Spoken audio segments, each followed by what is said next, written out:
So yeah, my name is Tom Van Bronckhorst. I'm with the Parks Department, but I've been working in homelessness since 2016. And my assignment with Parks is not only on a camp management team, which is a portion of the Parks Department, but it's also with the Unified Care Team.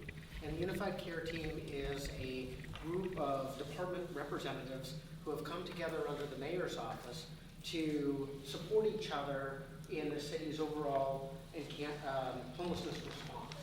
And this is at a time when a lot of the outreach has been shifted toward the King County Regional Homelessness Authority, which is the other agency that now does a lot of the outreach work and providing housing and options for people living unhoused. And the city is working on the other aspect, which is in partnership with King County Regional Homelessness Authority. We work on encampment removals. We work on debris in city type stuff, picking up debris, and working with community groups in activation of spaces and that sort of thing. So when the request came in to SDOT to talk about the first in Michigan and second in Michigan location, it was routed to the Unified Care Team, and they asked me to come talk about it. So I've been out to the location on several times, and it's a pretty complex location. It's very big, first of all. It's about an acre and a half, and it's owned by several entities. SDOT owns a portion, the right-of-way, the street that goes from Michigan down to the river. A big portion of it is owned by Washington State Department of Transportation, which is the sort of the biggest section there that's most heavily impacted, plus the section across the street. And then also, the Port of Seattle has property in the area, but theirs seems to be not impacted as much by the encampment. So we've been aware of this location for quite a while. In 2020, you'll recall when the pandemic, there was the order not to move folks. At that point, I was with Department of Neighborhoods, and I was working with hygiene programs for encampments. And there was an outbreak of COVID, and King County Public Health came in and decided a hygiene station at that location. So there's been a hygiene station there since about the summer of 2020, but nobody was moving. At the end of the pandemic, things began to move around again. The more encampments were being moved out of parks. At the beginning of, I think it was like 21, I get confused on it, late 21 or something like that. We began doing a lot more park removals, and this one began to float to the top of needing to be addressed. This past summer, we started working on removing a lot of the debris already in that location. As a matter of fact, I have some numbers. Let's see. At first in Michigan, we've removed over 25 tons since July of this last year. The last one we weighed 400 pounds on the 18th of January. And that was just in that one section. The other section we've removed over 8 tons of material. And a lot of that is in vehicles that were taken out, a lot of that. And that's a small portion of what's still there. So why has it taken us a long time to address this? One, it's coordination with the different departments. In this particular case, SDOT, who is our partner in a lot of these, SDOT is taking the lead in doing the removal and the resolution of this particular property.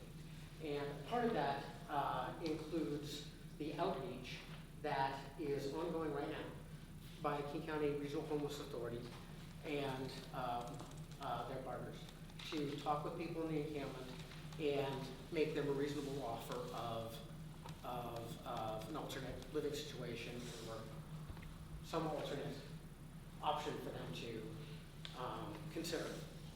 Do you mind just speaking up a little bit? The folks online are hoping to hear from you. Okay, sorry. So I'm going to talk a little louder. Thank Okay, you. so the outreach is ongoing and underway. The plan is in progress. Outreach is happening. There's a coordination plan that's going on. I can't tell you exactly when it will all be resolved, because things are very fluid right now, and in terms of how long it will take to complete the outreach, and how long then what will happen after it. I mean, we do know that once outreach is completed, that both the city and the state will go in and will begin a removal of debris. Again, it's a very large place, and we think that will take several days, if not possibly even longer, to complete that action. So we have the outreach, and then we have the removal of debris, and then we have the next step, which would be, which the state is discussing of what they want to do about securing the site. So that's kind of where we are on that particular location. So I'm happy to, if there's questions that people want to have any questions about I have a question. So, I've worked with Union Gospel Mission. We've gone to that very site, to help offer housing and legal help and healthcare, anything that you can possibly, all their excuses why they can't get help. And they don't accept help. I've only been on one night, and we talked to 85 people. Not one person chose a better life, for a variety of reasons. And so you can't really force people to do that unless they're committing crimes, and then you can arrest them and put them in jail. But a lot of them are not choosing the alternatives, which are, in our minds, are much more appealing. But Yeah, I think we find that true in many of the situations, many of the sites that we visited. Outreach will talk to people, offer them an alternative, but I think the acceptance rate is in the 20% range, somewhere along that lines. And so when it comes down to the last day, when the trucks are rolling up and the heavy equipment is there, or just the trailers to remove stuff, then the people who are remaining there decide to move and decide to leave at that point. And the other ones who have already accepted something have probably already gone to where they've been referred.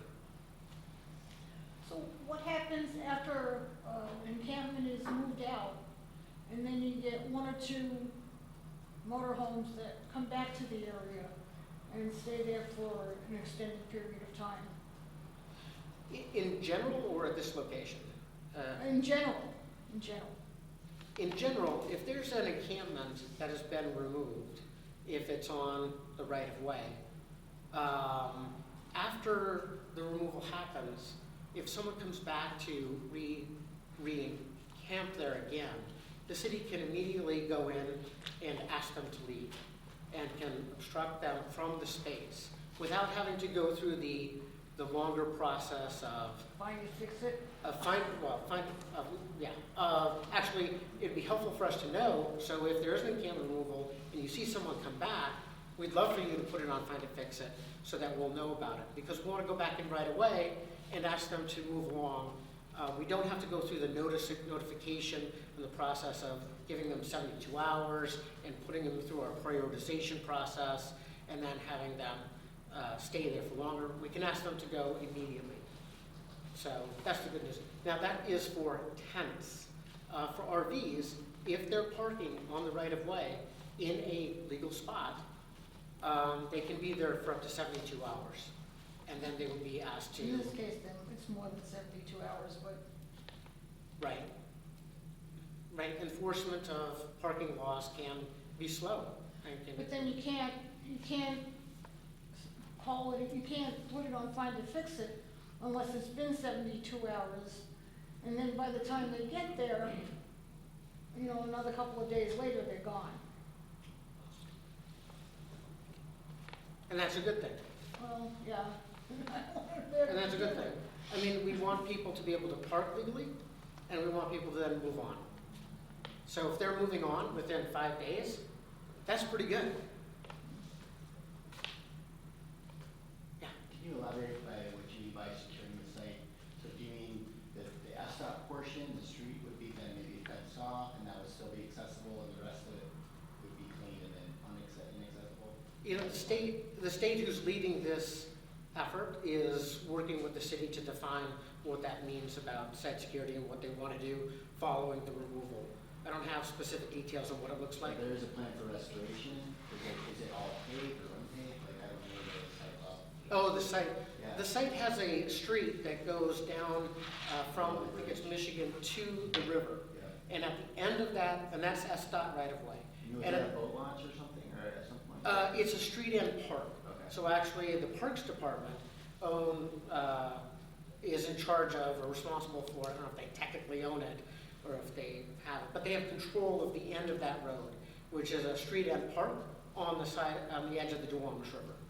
And that part is paved until the end of the road. There's a few bollards, and then it kind of goes into gravel and then riprap as it goes down to the riverside. So the it's riverbank. likely that will be maintained access to the water, and even once everything's removed? You know, I can't, well, eventually it will be reopened as a park. I don't know what the short term is going to hold at this point, depending on what kind of security they want to try and maintain in the short term. So the other part of the land, which is the State Department Transportation property, which is just to the west, right, of the road, is more of an open field, or at one point was an open field, and now is kind of, you know, strewn with vehicles, not paved, Maybe we could see that. heavy gravel, yeah, heavy gravel maybe, or gravel, muddy, and I'm sure they're gonna wanna do some sort of site control to let it go back, or I don't know what they want to do with it ultimately. That'll be up to the state. Yeah. I have a couple questions. First, as it relates to the state you were just talking about, I think it's no secret that the state moves at a significantly, to put it mildly, slower pace than the city in removing these sites. Could you talk a little bit about what it's like to work with them and how they're prioritizing the site? Well, we have a pretty good relationship with the State Department of Transportation, as we do with a lot of the partners who work not only in the Unified Care Team, which are city departments, but also our other partners, which include King County Regional Homelessness Authority, there's one King County, Seattle King County Public Health, and WSDOT. But as far as our WSDOT relationship, it's been much more engaged in the last year. As you know, the governor has had an emphasis over the last, beginning in July of last year, regarding removing encampments on off-ramps and areas and WSDOT right-of-way going through the Seattle area. So they've been talking and engaged with the city. They've been partnering with King County RHA on outreach and doing that work to at least align themselves as close as possible with the multi-departmental administrative rules, which is what the city is, which are the guidelines for how we do removals in the city of Seattle. So, so they've been pretty good. You know, they have different priorities than the city does, but they have made this location, Second in Michigan, a pretty high priority in the last few months, and we've been working with them pretty closely, and I think that they're moving toward resolution pretty steadily. And the key that I point to as a sign of that is the fact that outreach is doing their work. And because outreach is doing their work, at the end of that period, when they've talked to everybody there and made their offers, and then it's basically go time for the state to coordinate the remainder of the resolution. So that gets to my second question, which is that we were told during the last meeting that there was an encampment removal for that site scheduled in December that did not take place. And obviously outreach was done in advance of that planned removal. So how can we as a community trust that because outreach is happening again, that the removal will actually take place this time? Yeah. And I think that's one reason why they don't want, or they're not talking about a timeline, is because things are very fluid. I think that we had talked about a December removal. We went out there and did a site assessment with the state, And it became clear to a lot of people how when you get out of the vehicles, onto the property, walking through the property, and we were, we had all the city departments. The Washington State Patrol was there, which is another agency that that they partner with because that's their, SPD was there. And you get out of your vehicle and you look at just how deep it goes and how many vehicles there are and how many people there are, and they realized, and everybody realized, we're gonna need a bigger boat, essentially. It was a bigger project than they had anticipated, even though, you get out there and you just see it, and it's, it was pretty big. And I think that was one of the reasons, plus given the time of year, and people were looking at schedules and trying to align, and it just became clear that we needed more time to coordinate. And one last follow-up.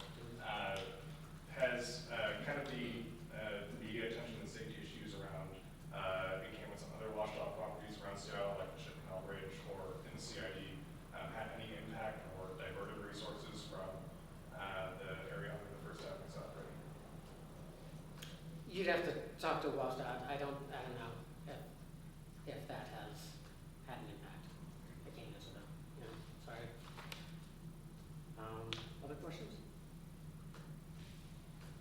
I do have one person online who is typing their question as we speak. Okay. He asked me to read it once he's finished typing. Okay. So when that occurs, I'll let you know. Okay. Cool. Tom, Yeah. I do quite a few cleanups, and if I come across an encampment, would you be the point person to reach out to, or is there someone else to reach out to like start the engagement with the Unified Care team? Like I found one today, like it was 50 yards off of Harbor Avenue, up in the woods, and it'd be great to have a protocol to like start working with, the proper people to do that instead of just trying to go it alone. So is that the Duwamish ad up off of Harbor? Green Bay. Duwamish Green space. Yeah. So there was a removal that was done there recently in, I want to say the end of December, January? Yeah, on Sumner Street. Yeah, and a lot of garbage was hauled out. There were people, we didn't get it all, and that was due to site condition. Yeah. And that it was just very muddy. It was kind of wet, and so we need to wait on some of those steeper slopes for worker safety to be able to go in the spring and then do the remainder. But we did, there was a request to put up no camping signs, and we did get some of those no camping signs up, even though we might want to add more later on, again, once we can get up the side of the hill and do some of that work. But you were asking about who you can contact. The best way to contact, still to get it into the system, is by submitting it on the Find It Fix It app. We're calling the Customer Service Bureau. But I have included, or actually Jennifer included, my information there. I don't have business cards, but you can call me or email me and I'll let you know what's happening with that site. So we can talk a little bit about prioritization because we have over 700 active encampment locations that we're dealing with in the city of Seattle at this time. Did you say 700? Yeah. Wow. And that's just the active ones. There's more that we've dealt with. And so we have to prioritize. And so there's a prioritization process that the Unified Care team goes through. And we do, when we get the report, we would come out and do a site inspection. The site inspection would look at some of the different criteria and check off, is it near a school? Is it blocking traffic? Is it on the right of way? All the different things. It would then get a number and a rating, and then that would kind of put it on the list for outreach and removal. And so oftentimes, some locations take a while to get to. Sure. Yeah. Thanks, Tom. So, but feel free to give me a call. I'm sorry, I walked in a little late. I don't know if this question was already asked, but when it comes to jurisdictional issues, I'm wondering, does the city of Seattle, SPD, have the right to go onto washed out property right now, in a right of way, and clear it if it's in the city of Seattle? No, I don't believe SPD is not in the, is not doing any removals, city property or Washington State property. That goes to the Unified Care Team and other entities that will be coordinating that and doing that. And SPD will only provide security for the folks that are doing the outreach and then doing the clearing. But I'm just curious, does the city of Seattle go on to WashDOT property if they're asked? That's what I'm wondering. Because there seems to be some confusion, right? That can the city of Seattle even go there because of jurisdictional issues because that's owned by WashDOT? Like, we would often go there for if a crime is being committed, you know, and we could go in there and, you know, make an arrest, but anything related to homeless encampments or anything, that would be through the Unified Care Team and other city agencies to do that, whether or not it's Washington State property or Seattle. Yeah. And we would have to have an arrangement with Washington State Department of Transportation where they either asked us to do that or had a contract to do that with us or something. Right now, they are doing their own removals and they are contracting with, have an arrangement with the King County Regional Homelessness Authority for them to provide the outreach in advance of those ultimate resolutions happening on their property. Has WashDOT ever asked you guys to go on to the property and remove or help remove? I understand that Unified Care Team does the removals, but I'm wondering, has WashDOT ever in the past year asked you guys to actually go into a particular camp that's on right-of-way property? In the past year? Yeah, the past year. You know, I don't have that information. I don't know if they've asked us. I don't think so because I think that since the governor's lean in on encampment removals beginning in July, they've had a relationship with the King County RHA and have been doing their own removals. So I don't know what happened prior to that. Do you have a question? Yeah, can we just touch on the prioritization issue?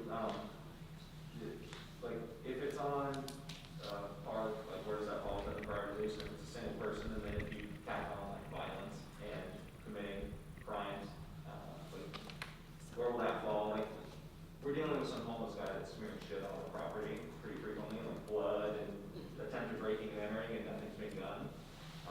Reach out to every possible authority, including the Unified Care Team, but it's just kind of sitting there on the open, so we're hoping to get some guy on or guidance on when he might be removed. Conveniently, the police were out there today hunting for someone who tried to stab someone in the park. Can't tell you if it's the same person, but they kind of walked back through his area. So we're just trying to get a timeline, like when's this person going to be gone? Tom, I can probably answer this. Yeah. Yeah, so I have reached out, because normally obstructions on Parks Department are immediately removed. And I did direct your email with your very specific directions to that, and I also sent it out to our patrol officers.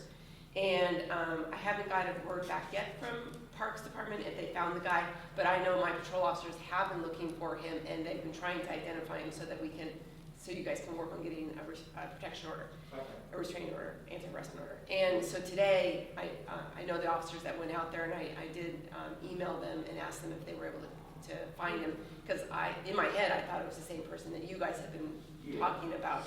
So we're getting the word out there, and I'll follow up with the Parks Department tomorrow, not Tom, but the people that are in Lincoln Park, to see if they have found him or located him or identified him. If it helps, I can make a call to 911. I know when he gets off the bus, I watch him get off at 12:30. So he's still out there then? Oh, he's still there. He was there 2 nights ago. He got off the bus at 12:30 and went straight to the spa. 12:30 a.m. Yeah, sorry, AM. So in the middle of the night? Yeah, middle of the night. Okay. So I'm happy to call. Does he typically go get off the bus at that time? It kind of fluctuates, but fluke, I happen to be standing there and saw it, but if it helps and I see him, I can call, and then that way it just expedites the process if it helps. I think, because the third watch is looking for, I mean, all the watches are looking for him. I mean, who was looking for him today was first watch, so it's just a matter of, fighting. Because we will work with Parks Department to trespass him from the park. Okay. And then, but we just, I've read many of the reports where you've called, and then the officers have gone into the park and looked for him, and then they can't find him. Yeah. So. I live next door to Jason's. Oh, do you? I'm also interested in this issue. Yeah. I see this guy on the sea line multiple times. If I see him, should I call 911? Like, what's the? It's hard because officers can't get there immediately and it's not a crime in progress, so I can't guarantee that anyone is gonna get there quickly enough for that. I would rather be able to organically work through it, having officers know about it and see him and, or if you have a crime that's, being committed, and then you can call 911 because that's gonna be the faster response. Seeing him on the sea line is unlikely to garner a big response right now, just the way staffing is, so. And also, given that you can obstruct encampments and parks. We don't do it, it's just for I the parks mean, department. The city, Yes, the not- parks. Not SPD. Yeah, specifically. yeah. Could you, even if he's not there, post his encampment for removal with 24 hours, 72 hours? Well, you might tell me I have better understanding of this. My understanding is that if it's there and the obstructing, they can immediately. I think they can do an immediate obstruction if it's inside the park. Yeah. So is that something you could do tomorrow, as this guy's looking at right now? I I think between the two of us, we can figure out who to, I did email, Give us both. Huh? Both. Did you email? yeah, I did, Yeah, yeah. so- So He would do, so, a colleague does organizes and coordinates these site inspections. And so if we found that there was an encampment, and actually this is whether it's in a park or anywhere else, we would first do an inspection, they would recognize what it is, report back, and it'd probably be removed the next day. Yeah, so the inspection has been done. Jason let me know that Brent Nakamura Parks. Oh, okay. Yeah, and he sent us pictures from the staff and have inspected the site a couple of weeks ago. Remains. So I think the part right now is that we just need to find him, so that we can, because can you guys remove the camp stuff without notification? I believe so. That's if they. If it helps, apparently our neighbor knows him, he knows him as the guy that was across the street for the last 2 years in the park.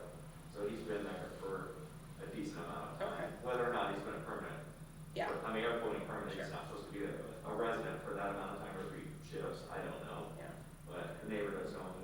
Well, after our last meeting, I immediately followed up with Parks Department and sent them an email asking about it and to the patrol officers. Yeah. And I apologize, it's been on my list of things to do to follow up again Yeah. with them to see if they found him, but I'll definitely do that tomorrow. Okay. And I'll try to get a response to you tomorrow, at least what they said, so. But just so you know, I know all of the patrol officers have been notified about it and they are trying to look for him, and as an example, like today, so. Just more generally, obstruction in parks, is that a tent in a park space? Is that obstruction in parks? Well, that's an encampment in a park. Which And- is also obstruction? What is No, it obstruction? can't, obstruction, just means it can be removed. It can be removed. So tents in parks are being removed? Yes. Okay. Like right now, there's one at Totem Park on 35th and Alaska, and I just haven't had a chance to contact Parks Department. Every time one shows up there, I normally contact them right away, and then it's removed within a day or two. So I just haven't had, but any of you guys can do a find and fix it for that, so. I've done find a fix it, one that showed up a week ago. It's Yeah. still there. So I don't know if it's coming through you, if it Yeah. could come faster. So sometimes, that's, part of our goal is just to, keep the communication open and, because, parks employees can't be everywhere at every moment, and so just to make sure that everyone is aware of what's going on, so. Well, we should get that. I mean. Yeah, and normally that one's picked up really Yeah, quick. Just tell me where it is. Okay, yeah, I submitted on find fix a week ago. So Yeah, it's 35th in Alaska. 35th of Alaska. I'll talk to you about the length of fire after, because breaking it or any type of Okay. stuff that should, the tops are. Okay. In those cases, is there outreach to those individuals before? I don't think so. I think when they're in the, I'm sorry, I know. I'm reading on your part. Yeah, no, you're fine. But I'm supposed to heckle you, so. Exactly. That's just gonna happen. No, I think they can go in and talk to them. They ask for voluntary compliance and say, you can't be in a park. You gotta go, you gotta leave. And if they Police don't, then. department's handling that. Mm-mm. No, it would be done Parks by employees. outreach workers, the whole team or parks staff. Just to double check, police are providing security if needed. Yeah. I don't want you to go out with this guy. Right, yeah. No, both PEOs and Parks Department, if they feel like they need police presence, they can either call 911 or sometimes I work rust with SDOT, you know, that they'll just call me or text me and I'll have patrol officers go out there. And that's one of the benefits of the Unified Care Team is that because all the departments are in the room, we've built relationships with our colleagues who do different parts of the work, like SPD, the parking enforcement officers, SDOT people, parks people, and that's very helpful in having us do it more efficiently and do it a little bit better. Was there a question on that? It was more for Lieutenant Kim, so I'll follow up with Lieutenant Kim directly on the question that was online. Great. I have a question. On these 700 encampments, how many of those are the same people that you see over and over?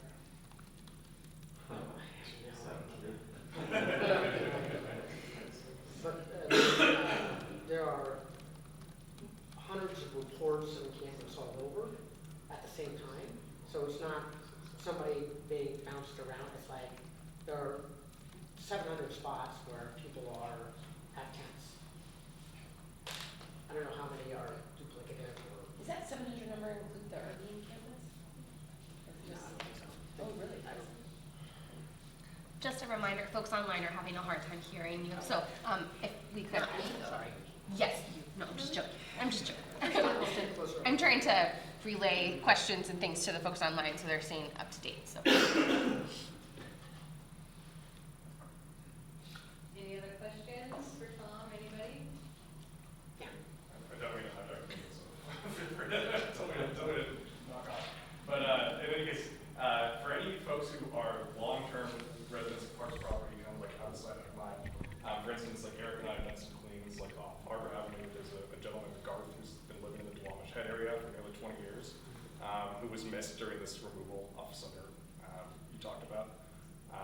He was what? He was missed. His encampment was not removed.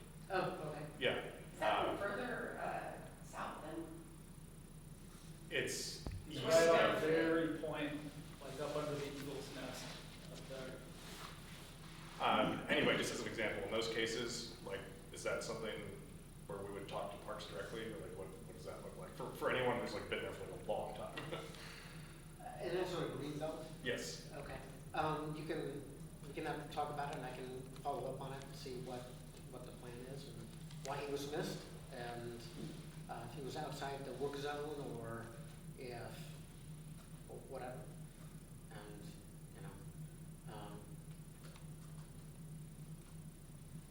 we'll follow up with you. There is a question in the chat, Tom. I'm not sure if this is appropriate for you or more Lieutenant Kim, but I'll read the question if that's okay. Any comment on the very long-term encampment at Delridge Way Southwest and 21st Avenue Southwest, barely 75 feet south and across the street from the Southwest Precinct, where structures are erected and clearly visible by any patrol officer coming down westbound from Southwest Holden to Delridge Southwest? Address of house north of this vacant City of Seattle SDOT property is 7508 Delridge Way Southwest. I believe it is private property, and we've never got any complaints on it. You're talking about this corner, right here? Like kitty corner? Yeah, Right over here? with the American flag on the side of the building, or side of the structure. There are two camps right across the street too in the woods. And there's stuff strewn everywhere as well, just right off the sidewalk. I would just say, find it, fix it, apps. I mean, and it's just, I'm not, yeah. Yeah. I mean, I could look after and see if it's something that we're aware of and is on our GIS system. If it's on private property, it may not be. well, I think across there wouldn't be private property, but, Is it, what is it? well, I think the ones they're referring to, it wouldn't be, the green belt, right, kind of. Yeah, like if this wall wasn't here, you could hit it with Yeah. a rock. Yeah. It's like 50 feet away, 50 yards away. I mean, I think the challenge is those one-offs that are, they're just not gonna fall, they're not gonna come high up on the list for removal.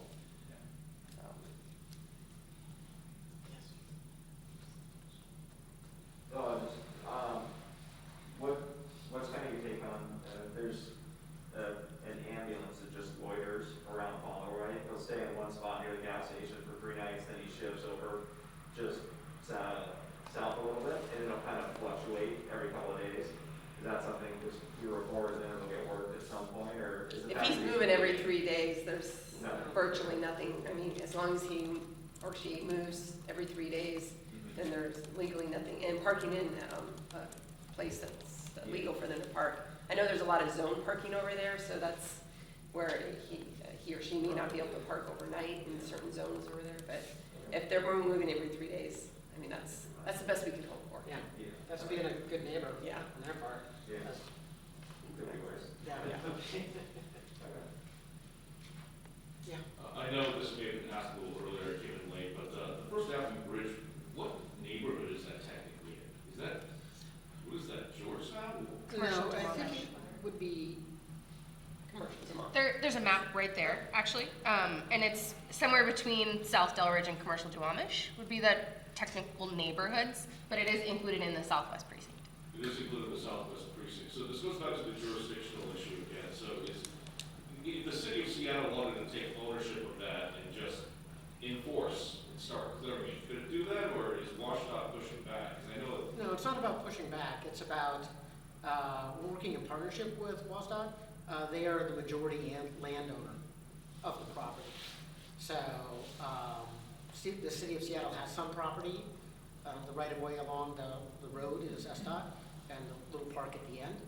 But 2/3 of the area that we're talking about is WSDOT. so you guys just waiting on WashDOT then? So I'm just wondering what the Well- holdup is ultimately. Well, we're working with WSDOT to have the outreach completed, right, and to coordinate. And when the outreach is completed, then you'll see us taking the next step, or WSDOT leading the effort to take the next step, which is removing the remainder of the debris. Is there a timeline right now on that though? There's no timeline on that, but we have taken out a significant amount of debris already in the fall and this last summer, and into the fall, and moved tons of debris from that area. Do you know approximately how many people are left in there? The last report I had was 30 people. Yes. Are you referring to the area when you're coming down Highland Parkway as if you're going to South 509? Mm-hmm. It's and off you to the come left. that bridge? Mm-hmm. It's kind of off to the left. If you were to keep following Highland Parkway, there's a big brick building. I forget what that building is called. Seattle Mart? Yes, Mart? Seattle Mart. It has like design studios inside of it. If you were to turn left at that light, it's kind of around the corner. Okay, what I'm referring to is you're on West Marginal Way, you take a left onto, I think it's Highland Park Drive or Highland Park Way, and then you're about to go around the bend as if you go into the First South Yeah, Bridge. that's part of the site. It's a smaller part of the site. The bigger part of the site is down at 2 in Michigan, which is a block north of there, kind of. You can't really get there from there, but if you were a bird, you could fly across there. But So it's that little section as you go in. that's part of it, and that's included in what we've been working on. Okay. Tom, you mentioned that WashDOT has different priorities in the unified care team. Could you speak to that in a little more detail? Well, the priorities are primarily they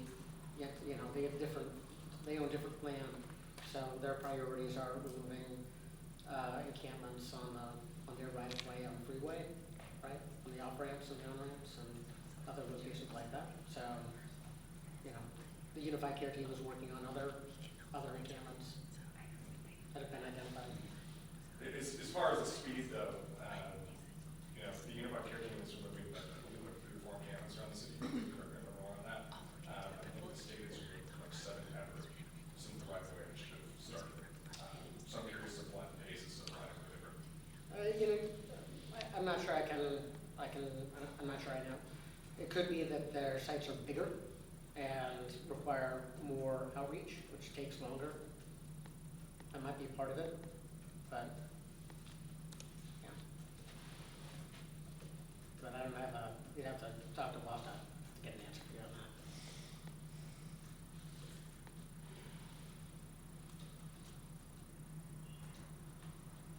Is that it? One update on Harbor Avenue. There is a removal scheduled coming up at the end of this month.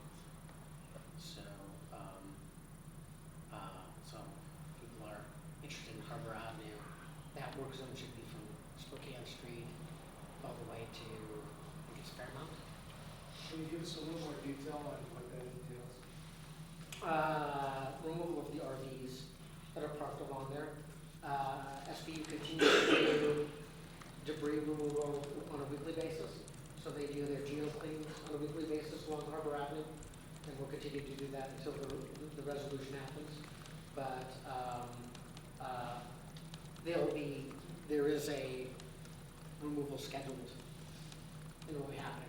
Thank you. So, when they move these RVs, where do you call, where do they go? So if they're towed to a city lot via contract, Oh, right? If they're moved by the owners or the people who are there, they're free to go wherever they want to go. Next to camping. Yeah. Well, and I think the plan for that site is that they're going to no park at Hughes. So folks that live around there, just be aware that there'll be no parks out there for a week or two to get the sites clean. So just be aware that it might be difficult to find some parking around there.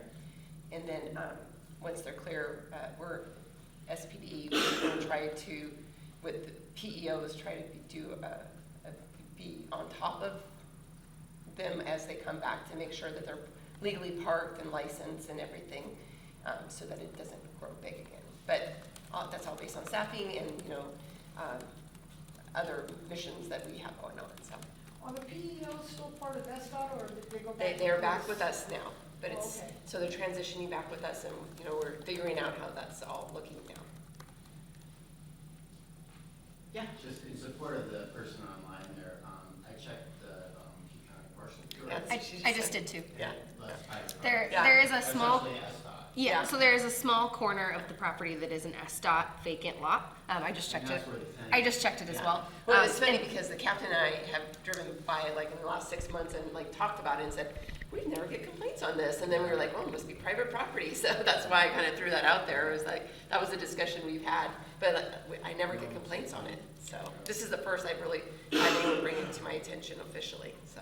And that's I- the intent. And, Chatting like- a little bit with the person online, and I said we were under the impression it was private property because we hadn't received complaints about it, but that if you do have concerns about it, anyone in the room or anyone online, Find It, Fix It is the best way to get it started, especially since it is SDOT, city-owned property. I'm also a little bit confused as to that property line there because the private property owner seems to have a fence that goes fairly close to it, so I'm not sure where exactly the line is. You would think that that neighbor might. You would think that neighbor would But complain maybe, if it. or maybe they're okay. I mean, you know what I'm saying? Yeah, Like, I'm they're not sure, good neighbors as far as, But yes, I'm looking at the same parcel viewer as well. There's a corner that is a private vacant lot. Of the SDOT property there, yeah. How is the encampment majority on private property or? So that's what I'm saying. I'm not sure where the property line is, and if you sort of exit out Webster, it's sort of right there. If you, as a crow fly, like kind of right there. like during the spring and summer, you can't see it because the trees are all filled in. But Mhm. right now, you can see it pretty significantly. I'm If not there's, sure the lines there. if there's no more questions for Tom, I'll just give a quick update for Southwest Precinct. Any more questions? Quick one for Harbor Avenue.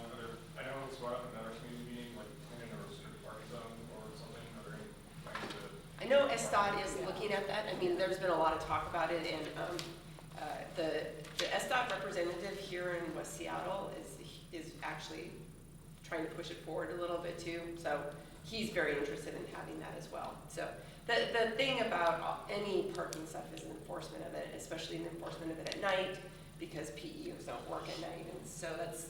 But I mean, I think it's worked in other parts of West Seattle, so it's something to look at for sure. I don't know if you have anything to add.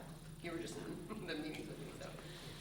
So just the big update I wanted to give for Southwest Precinct is this last Wednesday, yesterday, the whole department went to 410s, so we switched to a different schedule. So officers are now working 4 days on, 3 days off, 10-hour shifts.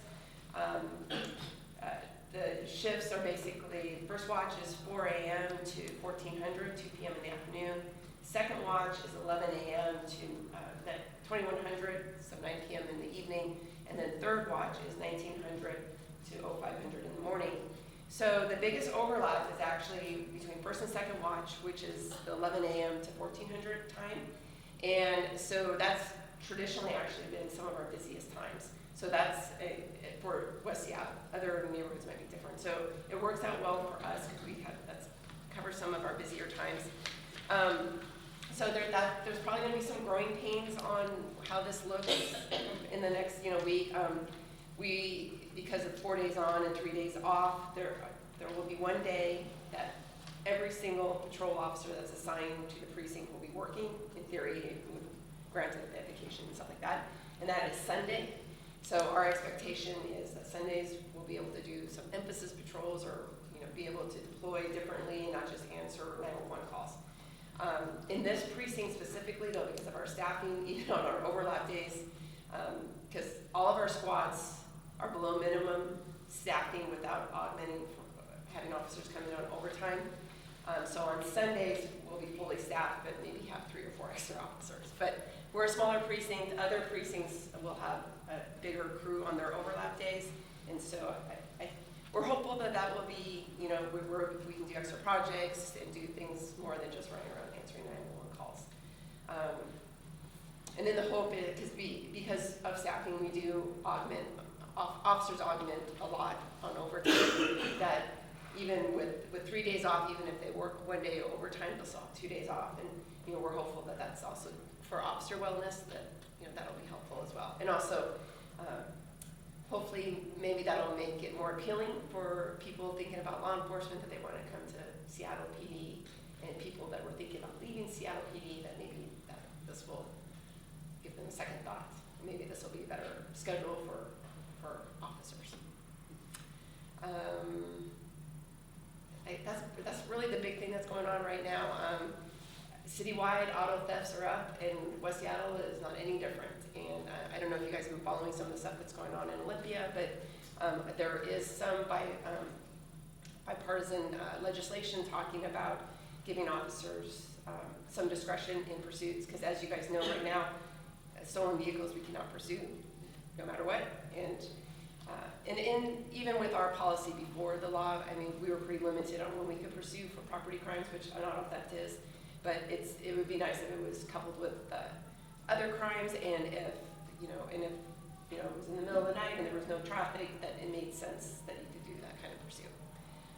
And as you guys know, or maybe you guys don't know, Ann Davison is also suing, with Kia and Hyundai.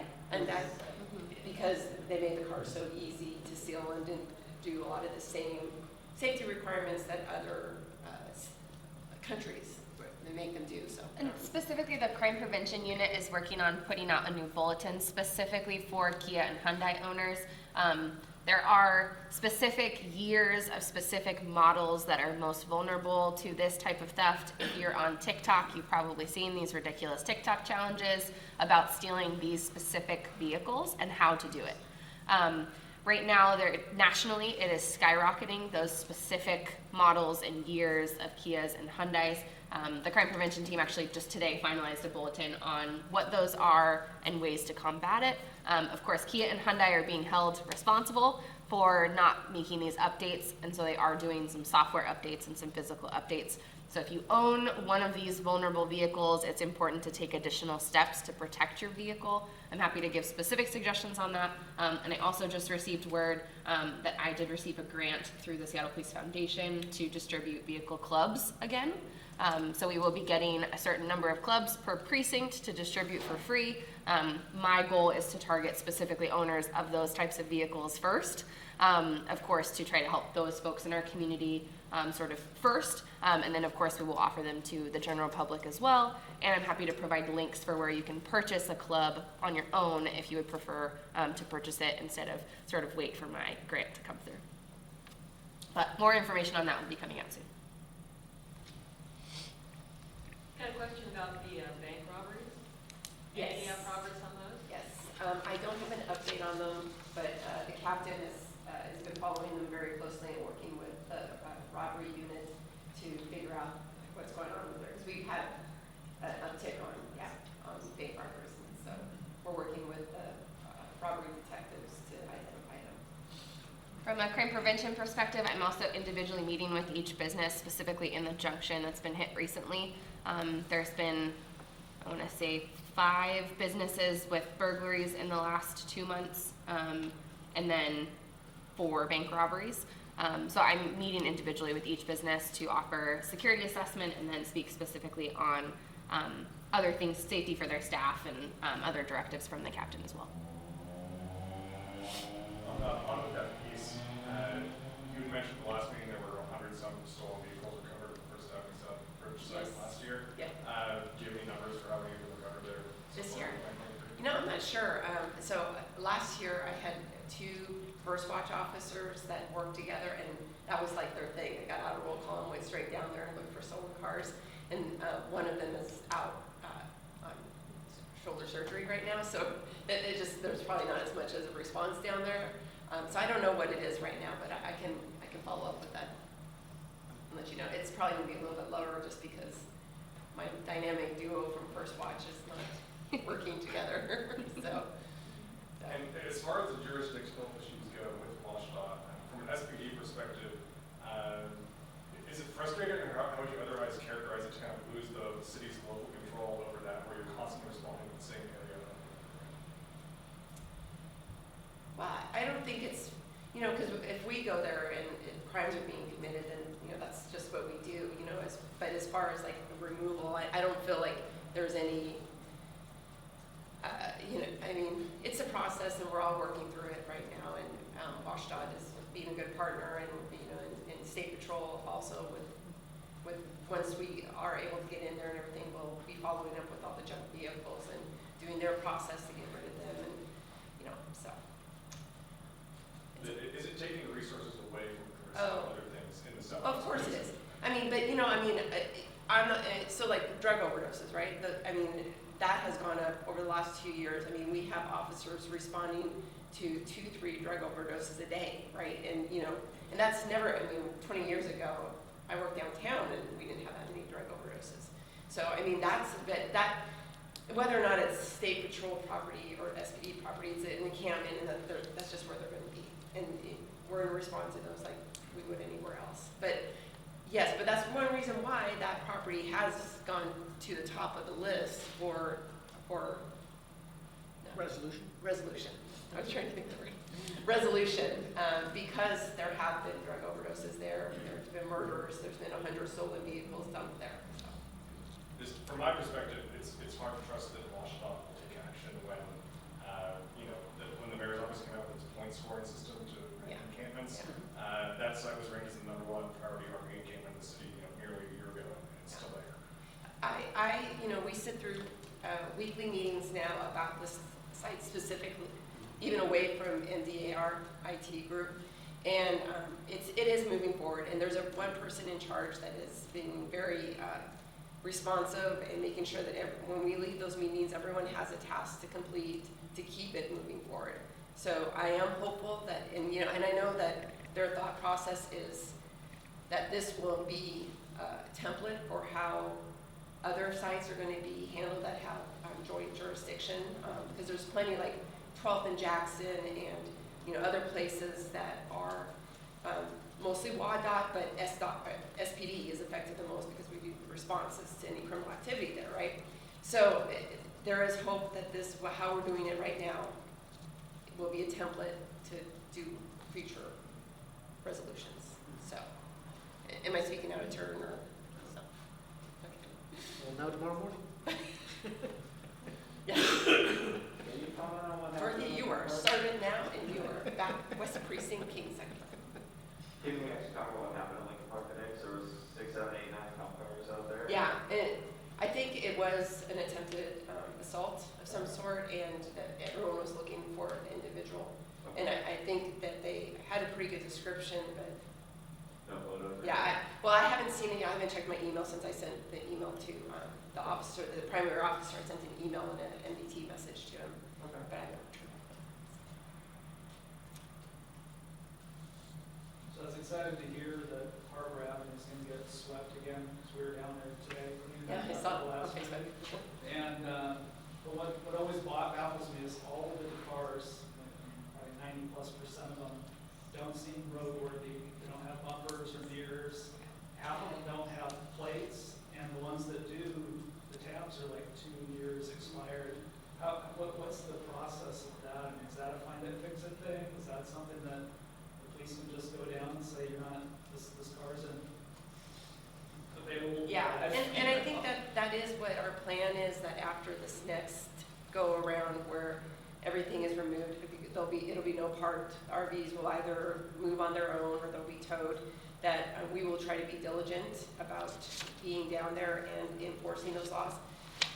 We have been told though, even if they've been parked their 72-hour notice, we'll put the 72-hour notice on, but we won't be able to tow if we think that somebody's living in there. So that'll be something that we'll have to work through. But I was working with the REACH team, and they've actually been doing a lot of outreach down there, and their opinion is that several of those vehicles no one's living in. And so they, so that's good information for us to have, and certainly going forward after the removal is done, the resolution is done, that we'll be able to be a little bit more strategic about ensuring that Those 2 Mad Max cars that I know. have the pallets and stuff, I think they're operating out of about 4 of those. Yeah. 2 guys operating out of 4 RVs. Yeah, my understanding is that actually like something like 6 to 8 of those vehicles are owned by one person or sort of owned by one person. So. To answer your question, a little more on how to report things like that, you can call parking enforcement directly to make a complaint, or you can use Find It, Fix It. So in Find It, Fix It, there's a parking complaint category, and that does go to parking enforcement. Or you can always call them directly, or you can always feel free to reach out to Lieutenant Kim and I directly as well, and we can share that with parking enforcement as well, depending on the situation. If it's a safety concern, of course, in the moment, 911 is best, but if it's a sort of strict parking complaint, parking enforcement or Find It, Fix It. And parking enforcement office is open from 8 a.m. to midnight. So. What is the parking enforcement number? I'm happy to provide it for you, just one 6 to moment. 5. I feel like they changed it when they moved, but I will pull it up here in just a moment. So, Lieutenant, you said there was not parking enforcement overnight? 206 That's right. 386, I apologize, 9012. So that goes directly to parking enforcement's office. 206 386 9012. So that's a way to reach them directly and actually speak to a human. And my knowledge is that number is answered between 8 a.m. and midnight. Yeah, that's what Supervisor McCann said. And then also, the non-emergency line is back up and running again. That the dispatch center now is fully staffed, and there's only like 4 hours a month that don't. So for some of the parking complaints, you can also call the non-emergency line. Hopefully, and please tell me if you call the non-emergency line and it rings and rings and rings and no one answers, because Jen and I like to follow up with those. So, but my understanding is that it's fully staffed. I've been hearing that as well, that parking enforcement, non-emergency is back up and running. And again, if you're calling non-emergency and you're waiting on hold, or you're in sort of that phone tree, you can always call 911 and state it's a non-emergency, and they'll transfer you to a secondary queue. But then at least at that point you've talked to somebody and you're not sort of like waiting on hold in perpetuity. But non-emergency, to my knowledge, is also back up and running. What about the front desk? With the implementation of the 410, we had gone back to staffing it for part of the time when we had volunteers to do it. But with the implementation of the 410s, we've taken all those bodies back to try to get them just on the streets while we figure out what staffing looks like. We actually have an officer right now that's on limited duty, and we're hopeful that when he comes back full duty, that he's going to work Monday through Friday, 9 to 5, like business hours. That's our hope, but I mean, you never. I mean, I don't know what the extent of his stuff is. But he's been offered that position to be the full-time duty clerk. When community members ask about the front desk, I typically suggest to call ahead before coming to the precinct, because sometimes it can be quite frustrating if you come to the precinct expecting to talk to somebody and the precinct is closed. You can also always call or text me, and I can let you know whether it is open at the time or not. But calling the front desk number, which is 733-9800, is a great way to just double check before heading here to see if it is staffed at the moment. Lieutenant, my question was around parking enforcement. You mentioned there was no parking enforcement overnight, and then you mentioned something about being open until midnight. Is it staffed until 12 midnight, or what's Well, that's when the office is open, so I'm not quite sure. I would imagine PEOs don't work that late. I'll email the supervisor and I'll find out exactly. I know here in the Southwest Precinct, they're not working that late, but I don't know the answer to that. To my knowledge, there is parking enforcement through 11 p.m. downtown. Yeah. But here in the Southwest Precinct and in sort of the remote areas of the city, sort of away from the commercial core, my knowledge is they end around 8 or 9 p.m. But that's not to say that you can't have parking violations enforced at that time. It would just be a patrol officer enforcing it versus a parking enforcement officer. But to my knowledge, it's downtown. They go through about 11 p.m. and then they start again early in the morning.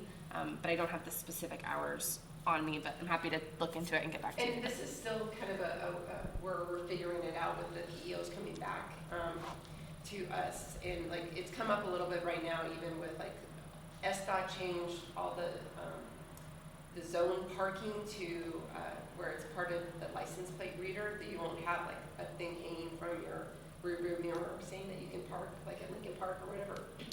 And we don't have, patrol doesn't have vehicles that read we only have 2, so obviously we're not going to be able to read license plates. So if with the zone parking, that's overnight, that's not when PEOs are working, so how are we going to be able to enforce that? And especially as people start figuring out that it's not being enforced, right?